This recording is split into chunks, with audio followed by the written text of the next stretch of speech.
یہ سمجھتا ہوں کہ آج کی تاریخ میں اس چیز کو بھولنا بہتر جو اس میں رکاوٹیں رہی، لیکن ایک جو نئے سفر کا آغاز ہے، اس میں کوئی بھی تخلیقی کام ہو، اس کا جو ماحول ہوتا ہے جہاں پہ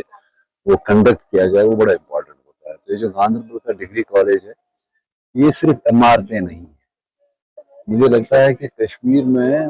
میرا نہیں خیال کہ اتنے سارے چنار کسی ایک جگہ پہ، کسی کالج، کسی تعلیمی ادارے کے صحن میں موجود ہوں، اور ایک بہت بڑی علامت ہے چنار ہماری تہذیب جو شناخت ہے اس کے حوالے سے۔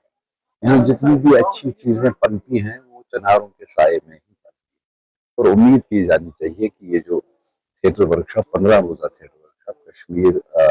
پرفارمرز کلیکٹو ایک بہت ہی متحرک گروپ ہے ہمارا جموں کشمیر میں،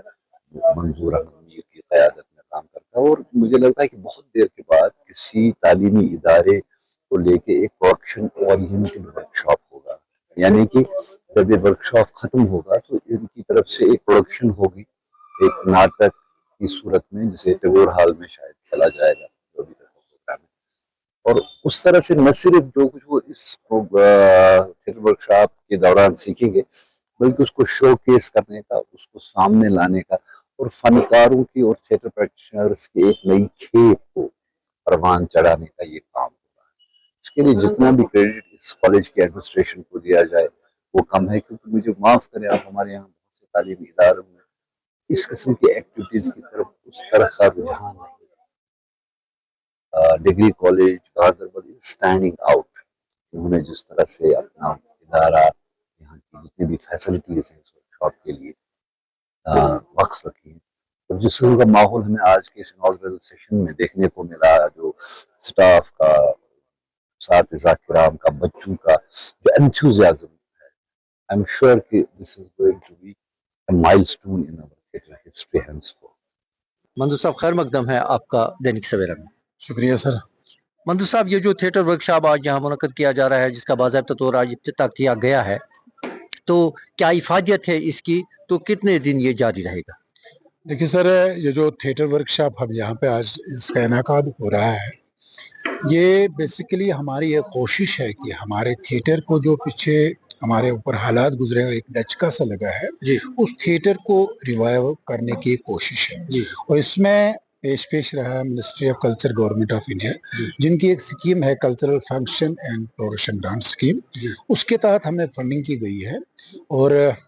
ہمیں مختلف کالجز میں جانے کے لیے کہا گیا ہے، اور خوش قسمتی سے یہاں گورنمنٹ ڈگری کالج کی جو پرنسپل صاحبہ ہیں انہوں نے ہمارا سواگت کیا، اور آج سے ہم یہ ورکشاپ کرنے جا رہے ہیں، جس کا ہمارا صرف یہ مقصد ہے کہ ہم ایمانداری کے ساتھ، جنون کے ساتھ اور پاک دامنی کے ساتھ تھیٹر کی اصل حقائق کو اپنی اس نوجوان پیڑھی کے سامنے لائیں، تاکہ ان کی دلچسپی اس میں بڑھے، اور تھیٹر جو کبھی یہاں پہ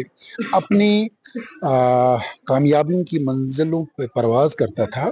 پھر سے وہیں پہ پہنچ جائے۔ اس میں ہم نے نیشنل اسکول آف ڈرامہ کے کچھ الومیز کو بلایا ہے، جس میں ہماری انسٹرکٹر آدتیہ آریہ جی آج شام کو یہاں پہنچ رہی ہے، اور اس کے ساتھ ساتھ جیسے کہ آپ نے ابھی دیکھا ہمارے جو کشمیر کے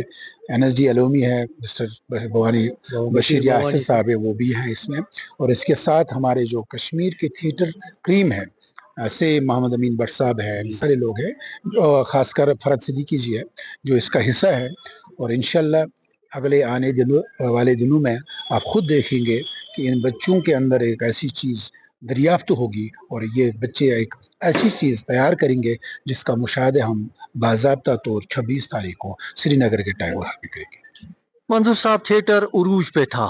وادی کشمیر میں، اگر اس کی بات کی جائے، اور یہاں کی ایکٹنگ مانی جاتی تھی پوری دنیا میں، کیونکہ ٹیلنٹ کی کمی نہیں ہے، تو آج پھر آپ اس کو ریوائیو کر رہے ہیں، تو کتنا مشکل لگ رہا ہے، کتنا چیلنج ہے آپ کے لیے؟ دیکھیے سر، اگر ہم چیلنج کی بات کر رہے ہیں اس میں کوئی شک نہیں ہے، لیکن میں ایک آپ سے یہ التجا کرنا چاہوں گا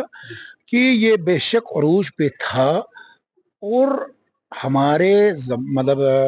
جو سوسائٹی ہے اس میں تب بھی ٹیلنٹ تھا اور آج بھی ٹیلنٹ ہے۔ فرق صرف یہ ہے کہ تب شاید پلیٹ فارم ان کو ملتا تھا، آج اس پلیٹ فارم کا فقدان ہے،